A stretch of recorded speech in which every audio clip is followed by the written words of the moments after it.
नमस्कार, मैं रामकुमार शर्मा एडवोकेट मेरठ से। पत्रकार क्या मर गया है या पत्रकार की हत्या कर दी गई है या पत्रकारों को मार दिया गया या पत्रकारों को जहनी रूप से मार दिया गया है, उनकी आत्मा को निकाल दिया गया है, उनकी आत्मा का चीरहरण कर दिया गया। किसने करा है? ये सत्ता ने करा। प्रतीत तो हो रहा है कि पत्रकार तो मर गया है, क्योंकि पत्रकारिता तो नजर ही नहीं आ रही। ये जो मीडिया चैनल्स हैं, टीवी चैनल्स हैं, एक लगता है कि लाला की दुकान हो गई है। ये लाभ के लिए काम कर रहे हैं। पहले पत्रकारिता होती थी समाज को जागृत करने के लिए, नई चेतना देने के लिए, नई क्रांति देने के लिए, नई रोशनी देने के लिए। आज पत्रकारिता हो रही है सिर्फ और सिर्फ लाभ कमाने के लिए। पत्रकारिता पहले होती थी, जो घटना हुई उस घटना को एज इट इज बता दिया गया। एक पत्रकारिता वह थी जो उस घटना होती थी उसकी सच्चाई की तह तक जाके बताना, और एक पत्रकार वो भी होते थे जो खोजी पत्रकार होते थे, जो इन्वेस्टिगेट करते थे, जो ढूंढते थे खामियां, सरकार को से सवाल पूछने का माना रखते थे। वो विलुप्त प्रजाति में चले गए हैं या उनको विलुप्त प्रजाति पर जाने के लिए इस सत्ता ने, अहंकारी सत्ता ने मजबूर कर दिया। ये नहीं है कि यही सत्ता पहले से करते आए हैं, पक्ष विपक्ष करता है, लेकिन जिस प्रकार से पत्रकारिता का स्तर अब गिरा है वो कभी देखने में नहीं आया। मनमोहन सरकार से पूछा जाता था, ये बोलते नहीं है। अब बोलते हैं, काम नहीं करते। वो बोलते नहीं थे, वो काम करते थे। पहले सत्ता से सवाल पूछते थे पत्रकार सीना ठोक ठोक के। आज तो हिम्मत ही नहीं है किसी पत्रकार की कि वो मोदी जी से, शाह जी से सीधा सवाल पूछे। ड्यूरिंग इलेक्शंस एबीपी के पंकज जी ने लखनऊ में सवाल पूछा शाह जी से, उसको झटक दिया था। अब मोदी जी से तो सवाल पूछते हैं, खाते कब हो, पीते कब हो, सोते कब हो। ये पत्रकार हैं, ऐसे पत्रकार होते हैं। जो नए पत्रकार हैं उनको भी ये सिखाया जा रहा है कि मीडिया हाउसेस के अनुरूप आपको काम करना है। माल कहां से आएगा, किस प्रकार से शोषण करना, दोहन करना जनता का, सिर्फ हमको माल चाहिए।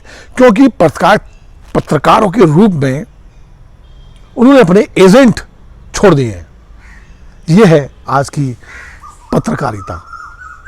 हमारे सबकी ये ड्यूटी बनती है कि हम उन पत्रकारों को जिंदा रखें, क्योंकि ये नई रोशनी, नई चेतना, नई क्रांति आपको नई दिशा देने के लिए है कि काम करते हैं। देखिए, गुरु परंपरा तो अब रही नहीं। इनको ही गुरु मान लीजिए, जो सच्चे ईमानदार पत्रकार हैं, उनके पीछे आके खड़े होइए। जो अखबार या जो टीवी चैनल्स सत्ता से सवाल पूछता है या उनकी खामियों को दिखाता है, क्या वो गुनाह करता है? क्या सत्ता विरोधी है? क्या वो देशद्रोही है? क्या वो हिंदू विरोधी है? लगता तो यही है। दो प्रकार की पत्रकारिता हो गई है। जो सत्ता के साथ है उनकी चमचागिरी में लगा रहता है, खाते कब हो, पीते कब हो, सोते कब हो, हैं बहनों भाइयों।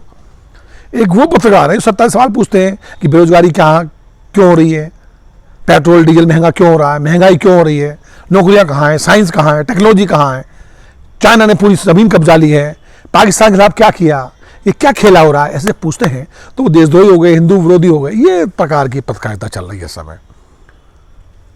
सत्ता से जो सवाल पूछता है मीडिया घराना, आगे आकर उसके ऊपर ईडी, सीबीआई, इनकम टैक्स, सब एक साथ सरकार के लोग अटैक करते हैं। हम लोग यानी कि पत्रकार समूह शुतुरमुर्ग बनकर अपनी बारी का इंतजार करता है। वो सोचता है कि हम तो सत्ता के साथ हैं, हमसे हमारा कौन क्या बिगाड़ेगा। वो गर्दन घुमा लेते हैं रेत के अंदर कि हमारे से कुछ नहीं होने वाला, हमें खिलाफ कोई कुछ नहीं करेगा। लेकिन भूल जाते हैं कि सत्ता का जो निष्ठुर चेहरा है वो किसी का नहीं होता। सत्ता सिर्फ अपने फायदे को प्राप्त करने के लिए कुछ भी कर सकती है। वो एक दिन आएगी, आपकी गर्दन मरोड़ के आपका चीरहरण कर देगी, मार देगी, खा जाएगी, खत्म कर देगी, आपको नष्ट कर देगी। आज भारत समाचार पे या दैनिक भास्कर पे जिस प्रकार की रेड हुई है, इसके लिए जनता में कोई विद्रोह नहीं। और ये पत्रकार, मरे हुए पत्रकार, मैं कहता हूं कि जही तौर पे आत्मीय रूप से मर चुके हैं। कोई नहीं बोल रहा, धीरे धीरे बोल रहे हैं, धीरे धीरे बोल, कोई सुन ना ले। क्योंकि बहनों भाइयों ताली बजा के इनका परिंदा बांध देगा। क्योंकि जो निडर होगा, निर्भीक होगा, ईमानदार होगा, वो भ्रष्टाचारी तो होगा नहीं भाई। देखो, उसको तो आप किसी न किसी मानसिक शारीरिक प्रताड़ना देकर हैरान परेशान तो कर सकते हो, तोड़ नहीं सकते।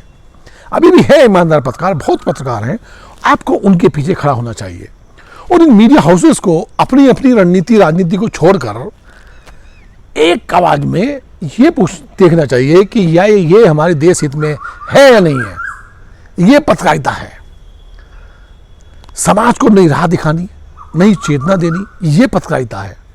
सच्चाई बतानी, अपनी ओपिनियन ना दीजिए, एजेंडा मत चलाओ, ना सरकार के पक्ष में ना सरकार के विपक्ष में, जो है उसको बताओ, हमको डिसाइड करने दो। वरना गोदी मीडिया, भक्त पत्रकार, सत्ता विरोधी पत्रकार, सत्ता के पक्ष के पत्रकार, ये सब सवाल बनते रहेंगे। यहीं से सवाल बनता है कि आप क्या देखना पसंद करते हैं, क्या सुनना पसंद करते हैं, सच्चाई या चमचागिरी है, या भ्रष्टाचार में लिप्त है, औद्योगिक घरानों के मीडिया हाउसेस के नौकरी करना। नौकरी तो सभी कर रहे हैं क्योंकि परिवार सबको पालना है, अथा वरना ये सब पत्रकार जो है करेंगे क्या, सब निकाल दिए गए। कोई बोला, कुछ नहीं बोलेगा, इसलिए नहीं बोलेगा कि हिम्मत आप लोग खो चुके हैं। किसी ने यूट्यूब चैनल खोल लिया, किसी ने ब्लॉगर बन गया है, ब्लॉगर बन के भी चमचागिरी में लगे हुए। जब तक चमचागिरी रहेगी ना सत्ता की, पत्रकार खत्म रहेगा, पत्रकार नहीं रहेगा। इसको पत्रकारिता को और पत्रकार को जिंदा रखना है तो सवाल तो पूछना पड़ेगा, और सवाल तो बनता है, और यहीं से सवाल बनता है, सवाल तो बनता है। नमस्कार।